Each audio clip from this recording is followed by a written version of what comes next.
ગુરુજીને સાંભળવાના છે. શું કહું એમના માટે? સૌનો અનુભવ છે. જેઓએ અત્યાર સુધી માત્ર આંખોથી જ કામ લીધું છે.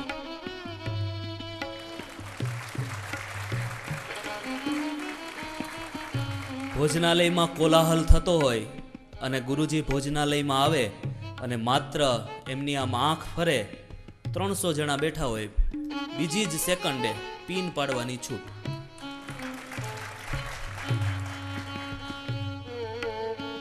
ઘણા બધા પ્રસંગો બધા ગુરુજીના અત્યારે આમ તમને યાદ આવે છે અને મને અહીંયાથી યાદ આવે છે. પણ બસ આ જે ઘટના છે અદ્ભુત છે. સમયનો અભાવ છે એટલે પૂજ્ય ગુરુજી બોબડેજીને વિનંતી કરું છું કે તેઓ અહીંયા પધારે અને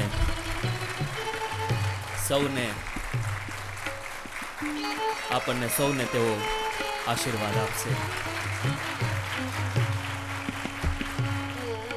ગુરુજી અહીંયા આવે, ચાલીને આવતા હતા, સ્લીપરનો અવાજ સંભળાતો હતો.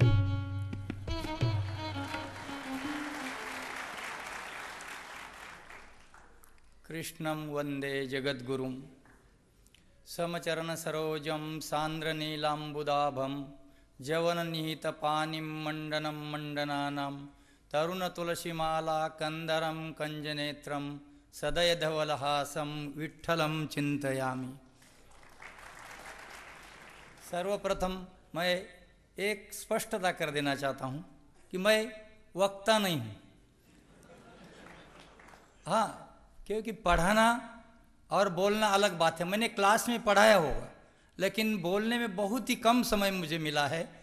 और क्योंकि मेरे ऊपर जवाबदारी आई है विद्यार्थियों को उठाना, रात में सुलाना, डांटना, फटकारना और कभी जरूरत पड़े तो मारना.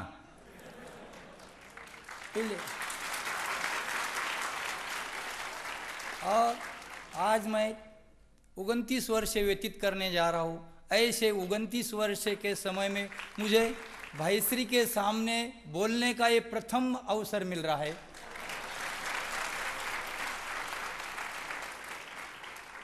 देवर्षि अवार्ड का वाचन अनेक बार यानी अधिकतर मैंने ही किया होगा, लेकिन बोलने का जो प्रसंग अवसर प्राप्त हुआ है वो प्रथम बार है. विद्यार्थी ने बहुत ही बार मुझे सुना हो, इसीलिए मैं पहले ही चाहता हूँ यदि कदाच कुछ त्रुटियाँ हो तो उसके लिए मैं क्षमा चाहता हूँ. मनसा चिंतितम कार्यम दैवम अन्यत्र चिंतयेत. मन के द्वारा सोचा हुआ जो कार्य होता है शायद भाग्य उसको और ही कहीं ले जाता है, क्योंकि व्यक्ति सोचता एक है और होता और ही. शायद मेरे जीवन में भी ऐसा ही कुछ हुआ है, लेकिन जो भी कुछ हुआ है उससे मैं संतुष्ट हूँ, उससे मुझे संतोष है. यानी इससे आप समझ जाएंगे कि मैं जहाँ हूँ मैं संतुष्ट हूँ.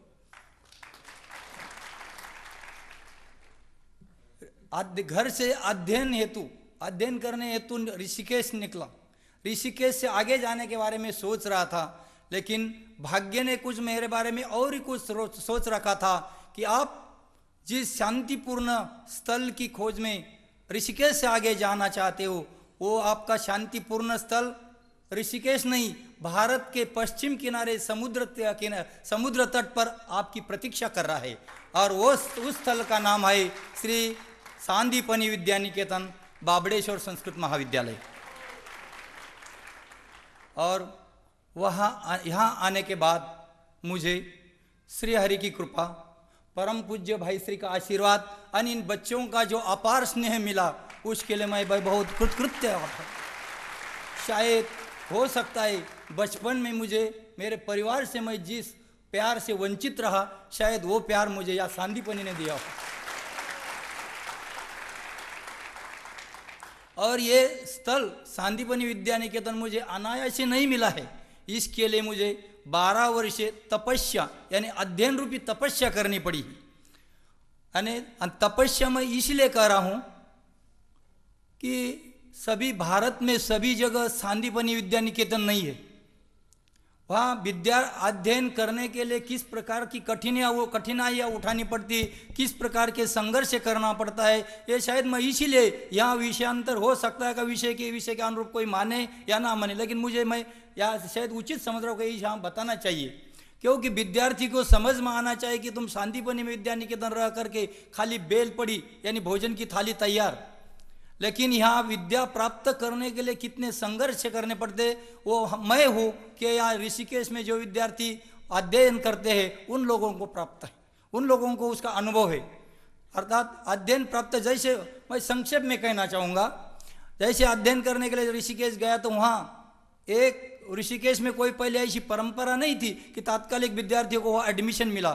जैसे घर से कोई बिना किसी सहारे के, किसी अनाया की 2-3 विद्यार्थियों के सहारे ऋषिकेश निकल पड़ा। वहाँ जाने के बाद में 3 दिन तक ये नियम था कि विट्ठल आश्रम में उसको 2-3 दिन की सुविधा चाहिए, उसके बाद में अपने आप अपनी व्यवस्था करे। तो वहाँ जाने के बाद में मैं एक विश्वामित्र आश्रम में रहा मुनि के रीति में। वहाँ मुनि के रीति में आश्रम में रहने का खाली उसके लिए, जब रहने के स्थान के परिणाम कारण उसके लिए हमें वहाँ खाली एक कार्य करना पड़ता था। रहने के लिए एक कार्य कि वहाँ से एक पूजा के डोल भर के ले जाना, फूल गंगा में डालना और वहाँ से पानी भर के लाना, रहने के लिए स्थान। रही बात भिक्षावृत्ति की, मैंने वहाँ से ऋषिकेश काली कमली वाले बाबा के वहाँ भिक्षा लेने के लिए जाना, 2-3 किलोमीटर वहाँ से चले जाना, और भिक्षा में मिलती थी केवल 4 रोटी और दाल। एक कमुंडल में वही रोटी लेना, दाल लेना, और इतने 4 रोटी से कार्य नहीं चलता था, इसलिए एक पंजाब सिद्ध क्षेत्र में 2 रोटी मिलती थी। तो वो 2 रोटी हम सायंकाल के रखते थे, दोपहर की 4 रोटी दोपहर को खा जाते थे। ये हुआ एक जगह पर रहना, एक जगह पर भिक्षा लेना और तीसरे जगह पर पढ़ने जाना। इस प्रकार की जब पढ़ाई होती थी तब उस पढ़ाई में मनुष्य मन लगा कर पढ़ता था। तो मैं कहीं खाली इसीलिए बताना चाहता हूँ कि विद्यार्थियों को, अपने विद्यार्थी को शांतिपनी विद्यार्थी निकेतन में जो सुविधाएं प्राप्त है वो सुविधा भारत में किसी भी जगह में नहीं हो सकती। ये तो सभी कह चुके हैं, जिसने भी भारत के सभी पाठशालाओं का भ्रमण किया हुए, जिन जिन पाठशालाओं में रहे हुए उस पाठशालाओं से वो अवगत है। इसलिए ये जो भी कहेंगे वो वास्तविक ही होगा। वहाँ से आने के बाद में मैंने बहुत ही समय, लेकिन एक जीवन का एक बहुत लंबा इतिहास है। लेकिन उससे आने के बाद दिल्ली में जब मैं आया तो दिल्ली में जैसे जोशी जी कहा था कि वो साग होती है का क्या होता है, दाल होती है उसका पता नहीं चलता, उसी प्रकार मैं जिस रमेश नगर मोतीनाथ संस्कृत महाविद्यालय में मैंने पूर्व मध्यमा से अध्ययन किया, उस जगह पर जब तो मेरा एक मतलब उससे पता चल जाएगा कि साग कैसी होती थी। मेरा जो साथी था, जब हम भोजन करने बैठते थे, हाँ रोटी, यहाँ हम सांदीपनी में अभी तक कोई जो वनस्पति घी नहीं आया है, हमें शुद्ध घी की रोटी ही मिलती है।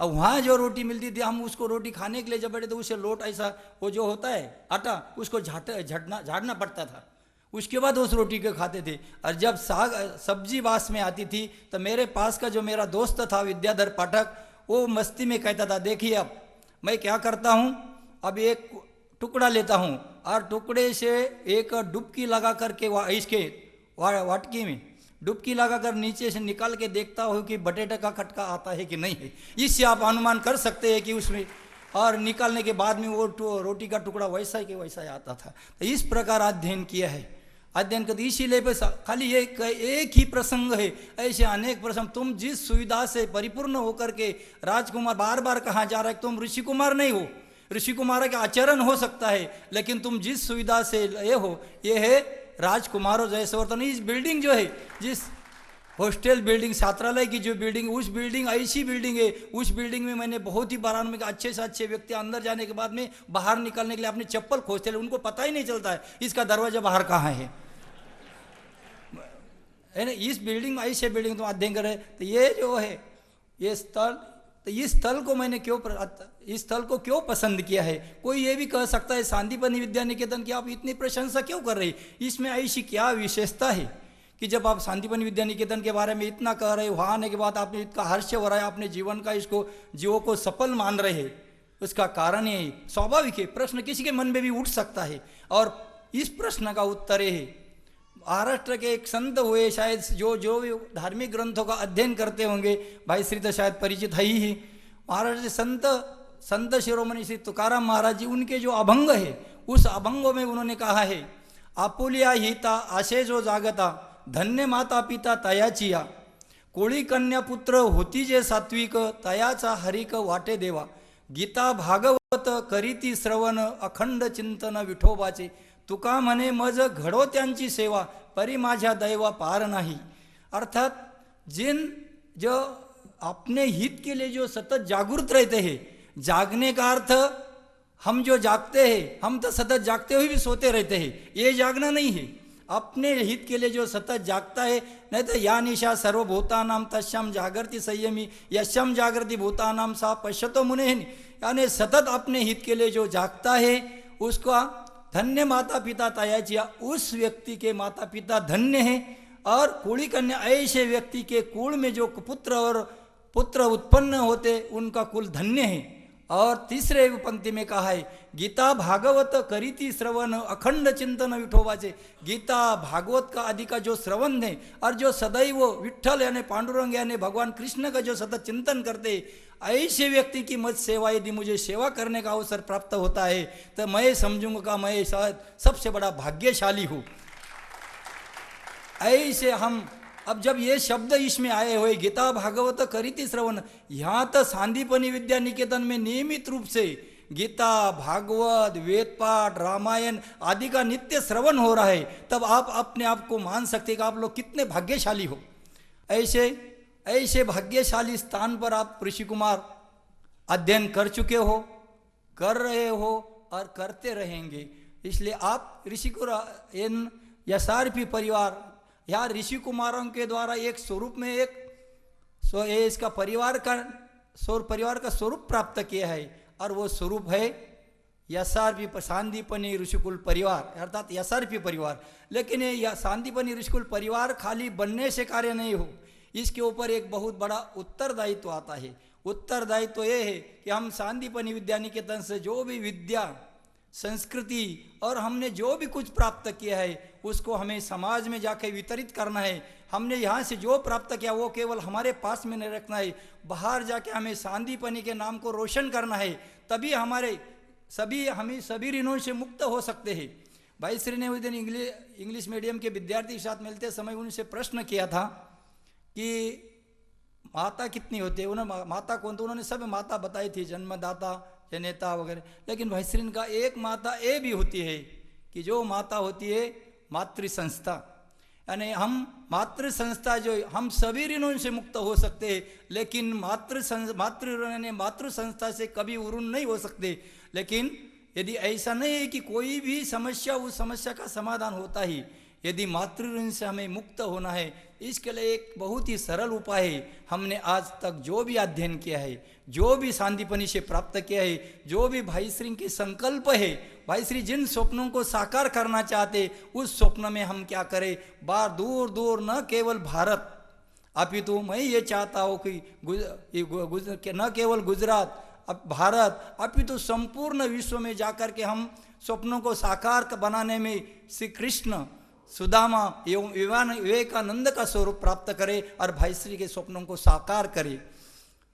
अब मैं ये कहने के बाद इसके बाद थोड़ा सा ऐसा चाहता हूँ कि हमें जो बताया कि मैं एक अपार स्नेह मिला है, अपार स्नेह इसीलिए कहा था कि मैं जहाँ भी जाता हूँ विद्यार्थी जहाँ किसी भी शहर में जाऊँ वह अपने सभी विद्यार्थी सदैव मिलने के लिए तत्पर रहते। मुझे एक अनुभव हुआ, यदि समय ज़्यादा न हुआ रहा, मुझे एक अनुभव ऐसा वक्त राजकोट में गए, मैं मेरे मेहमान अतिथि आए थे उनको छोड़कर मैं राजकोट तक पहुंच गया, और वहाँ से वापस आते समय मैं जब एक विद्यार्थी को यहाँ से पता चला कि गुरुजी राजकोट में है, जो अब बस के लिए प्रतीक्षा कर रहे सांदीपनी आने के लिए, लड़कों को जैसे पता चला गुरुजी वहाँ बस स्टैंड पर, मैं वहाँ होटल में चाय पीने के लिए गया, तब तक इतने लड़कों के फ़ोन पर फ़ोन उस होटल वाले ने मेरे सामने चाय रखी, बाद में वो चाय मेरी ठंडी हो गई कि विद्यार्थियों रात तक मैं 1:30 बजे की मेरी बस थी सांदीपनी के आने के लिए, लेकिन 1:30 बजे तक मुझे राजकोट में विद्यार्थी, उसमें बहुत से विद्यार्थी ऐसे वो शायद समझ 1:30 बजे तक मेरे साथ रहे,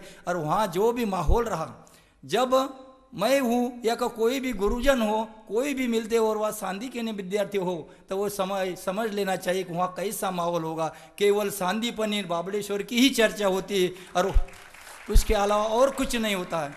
और जैसे और सांदीपनी के बारे में यदि कहूँ तो क्योंकि एक गंगाराम जी के परिवार का उनको याद भी करता, स्मरण करता, और उनका जब देहांत होने के बाद उनके परिवार को मैं घर छोड़ने जा रहा था, उसी समय रास्ते में मूलशंकर ने मिला। मूलशंकर घर रह के जाते समय छोड़ने जा रहे थे, तो छोड़ते समय मूलशंकर के जल्दीबाजी में मूलशंकर ने हेलमेट लेना भूल गया, हेलमेट लेने के बाद जैसे भी वो रिक्शा में जा रहे थे आगे, उनके पीछे हमें चलना था, तो उसमें से वो हेलमेट पुलिस ने तात्कालिक पकड़ लिया।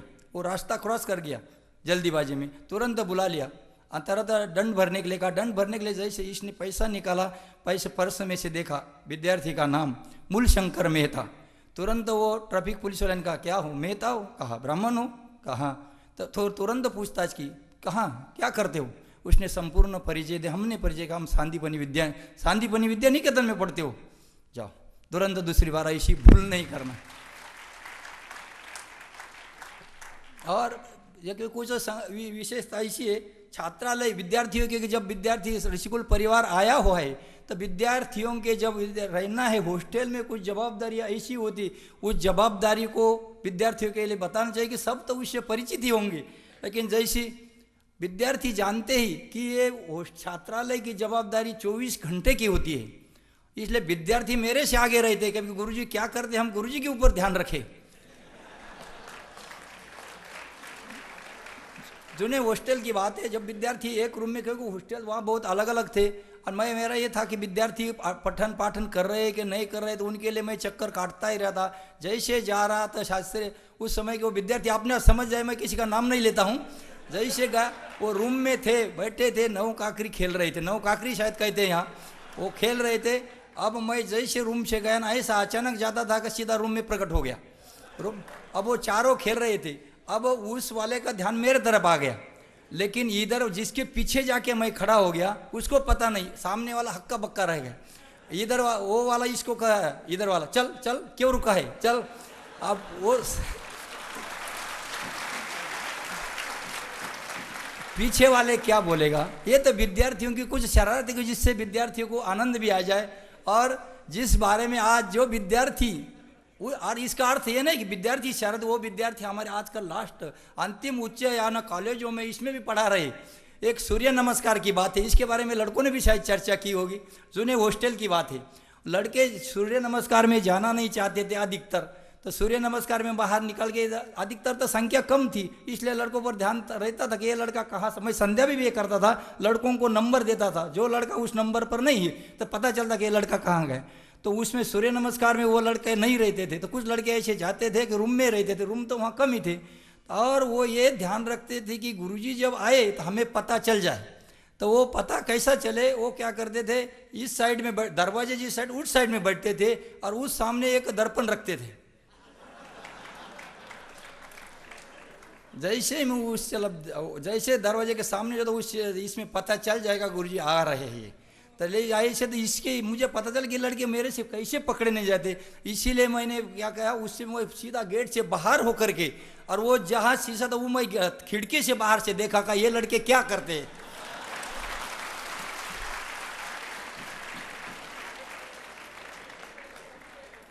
और एक तो मैंने इसके बारे, एक तो थोड़ी सजेशन जैसा भी कह सकता हूँ कि भैया, मैंने करुणा शंकर भाई से भी बात की कि हॉस्टल के जो रचना करनी हो हमें, उस हॉस्टल के रचना के लिए ऐसे कुछ ऐसी समस्या, हम कुछ बचत करने के लिए बहुत कुछ बड़े प्रॉब्लम भी खड़े करते हैं। जैसे हमारे अब इस हॉस्टल में है कि एक बल्ब के द्वारा हम बहुत 2-4 बाथरूमों में वो लाइट चली जाए, इसके लिए बनाते थे, ऊपर स्लैब नहीं डालते, लेकिन स्लैब डालना अच्छा है, क्योंकि विद्यार्थी क्या करते, अभी के बच्चे नहीं, पहले वाले बच्चे होंगे, एक वो उनकी ये शरारत ही होती है कि जब सवेरे बाथरूम के लिए लाइट लगे तो उसके लिए एक आधा लड़का वहाँ बाथरूम के सामने खड़ा रहे, और वो आधा घंटा तक वही रहे, उसको पता ही नहीं चलेगा अंदर कोई है कि नहीं। वो क्या करते थे कि अंदर से जाके उससे कुंडी बंद करके और दीवार टप के इधर आते थे, इधर से तो वो बाथरूम अंदर बंद ही है।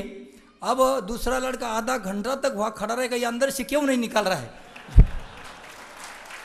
तो ये 2 हॉस्टलों में हमारा ये ऐसा प्रॉब्लम, बाकी में तो स्लैब डाला हुआ है। ये तो शायद वो सजेशन जैसी भी बात है, ये विद्यार्थी की शरारत भी है।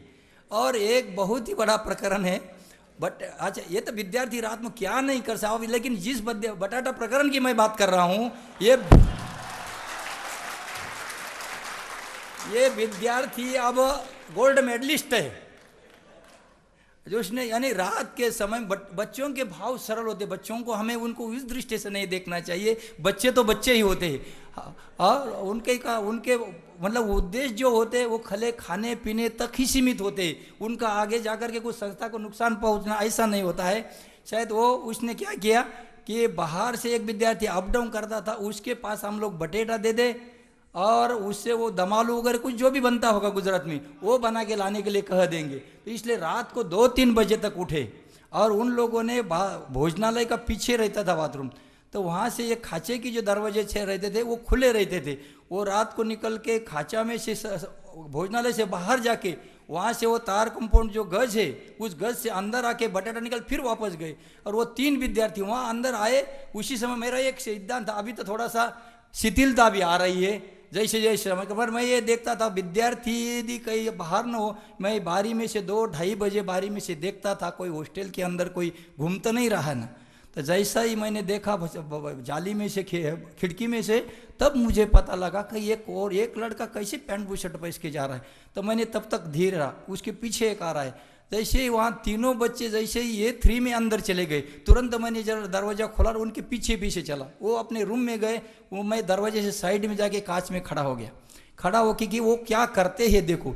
जैसे जाके देखा तो उन्होंने अपने जो कपट बनाए हैं हम उनके लिए उसमें वो रख दिया। तब मैंने कहा अब व्यवस्थित वो कर चुके, अब अपने को प्रकट हो जाना चाहिए। प्रकट हुआ और जैसे वहाँ गया तो उसके बाद उनको पकड़ा और उसके बाद में उनको उनके ही मुंह से वो संपूर्ण घटना उन्होंने क्या किया कैसे किया संध्या में सबके सामने कहलवाई। अभी वो बच्चे होते उनकी साधारण सी बोलती भूल नहीं, लेकिन ये तो साधारण बाल स्वभाव था। वो लड़के अब बहुत आगे बढ़ चुके हैं। ये तो बच्चों की शर्रातें साहब इतने वर्षों के बच्चे आए इसलिए उनको थोड़ा सा आनंद आ जाए इसलिए बताया हूँ। और छात्रों से और इसके बाद ये 2 दिनों हैं, इसमें बच्चों से मिलकर मुझे इतना आनंद हुआ है कि मैं उसका वर्णन नहीं कर सकता, क्योंकि स्वाभाविक है इन बच्चों के साथ इतना लगाव इतने वर्षों तक रहने। आज जिन बच्चों को हम कभी मिले भी नहीं हो उन बच्चों को उनके परिवार साथ मिल रहे, तो इतना आनंद हो रहा है, उस आनंद का मैं वर्णन नहीं कर सकता हूँ। मैं केवल उनको इतना ही पूछ रहा, बच्चे यहाँ से जब छुटते हैं हम हॉस्टल में जाते हैं, हॉस्टल में और भी काम, लेकिन बच्चे चारों तरफ से केवल बच्चे नहीं, मैं उसके लिए तो ये कहूँगा पुत्र पुत्र वध्रो और बच्चे चारों तरफ से ऐसे घेर जाते हैं, घेर जाते पूछते तो हम उनको केवल इतना ही कहते हैं कब आए हो, अकेले आए का साथ में परिवार के साथ में आए हो, कैसे हो।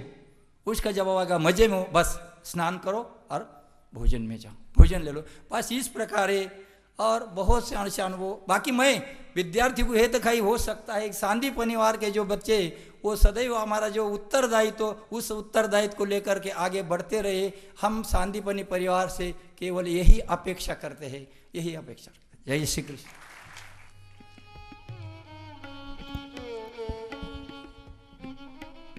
बहुत ही अद्भुत और अनुपमेय ये जो 5-7 पल गुरुजी ने हम सभी के बीच में अपने अनुभव के रखे, हमारी ही बातें हम सभी के बीच में गुरुजी ने रखी। અને આપણી રગ બોબડેજી ન જાણતા હોય તો બીજું કોણ જાણતું હોય? આપણી રગની જો એમને ન ખબર હોય તો બીજા આપણા મા બાપને કદાચ ખબર ન હોય, પણ ગુરુજીને તો ખબર જ હોય। એટલે એટલો બધો આપણે એ નાતો ગુરુજીની સાથે જોડાયેલો છે।